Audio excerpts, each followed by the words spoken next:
খাওয়াই যারে সেই পরে বদনাম করে, যাকে গর্ত থেকে তুলি সেই উল্টাই গর্তে ফেলে, যারে চাদর দিয়ে ঢেকে রেখেছি সে আমার কম্বল টান মারে। এমনকি যাদের জন্য দিন রাত কেটেছি, এক সময় সে আপন জনেরাই, বউটা, স্বামীটা, সন্তানটাই চুপ পল্টি মারে, আমাকে আর চিনতে পারে না। যতদিন দিতে পেরেছি আমার চাইতে ভালো আর কেউ নাই। আজকে আমি 3 মাস অসুস্থ হয়ে আছি, আমার ছেলে আমাকে ভর মনে করছে, আমার স্বামী আমাকে ভর মনে করছে, আমার বউ আমাকে ভর মনে করছে। দিন রাত আমি পরিশ্রম করি, মাথার ঘাম আমি পায়ে ফেলি, 2টা টাকা কিভাবে বেশি ইনকাম করা যায় সেটা চিন্তা করি, শুধু নিজের জন্য নয়, তোমাদের জন্য। অনেক প্রবাসী ভাইয়েরা আছেন দুপুরবেলা ভাত খায় না, ভাতের টাকাটা রেখে দেয় পরিবারকে পাঠানোর জন্য।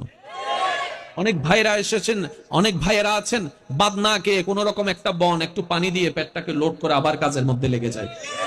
ওই বাবাকে প্রশ্ন করেন, ওই ভাইকে